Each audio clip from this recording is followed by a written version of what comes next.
I'm Kathleen Henderson from Roots and Boots, and in this video I'm going to show you how to make your own pepitas, roasted pumpkin seeds. Pepitas are really easy to make. They're really tasty. You can eat them just straight as a snack.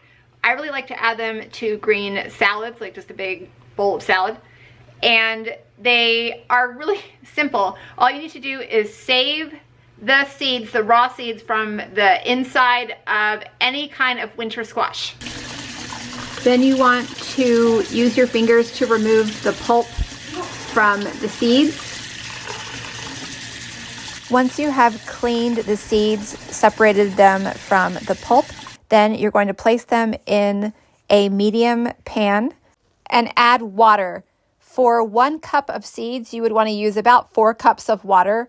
I rarely am actually working with a full cup of seeds. I never actually measure. You just want a good amount of water in there because you definitely don't want the water to boil dry. You also want to add a good amount of salt. Again, if you were working with 1 cup of seeds, you would want to add about 2 tablespoons of salt. And I never measure this either. I just kind of guesstimate on the salt. And then you want to bring that to a boil and boil for 10 minutes. Drain the brined pepitas and add a little bit of oil. I like to use avocado oil. I do it right in the colander.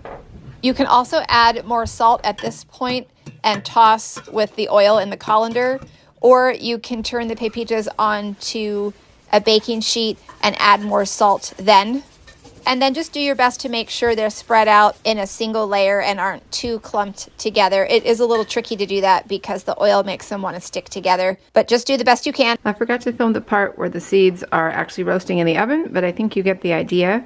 You roast the seeds for 20 to even 40 minutes. You just kind of have to check on them and get a feel for when they become dry and crispy. It depends on the size of the seed. Also, it can also depend on how well you drain them after boiling them.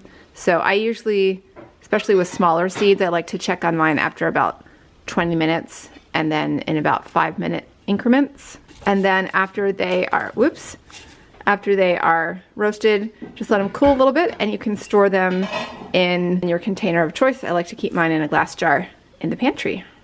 And that is how to make your own pepitas. Be sure to like this video, give it a thumbs up, and subscribe to my Roots and Boots YouTube channel for more homesteading, homeschooling, home-based content here on YouTube.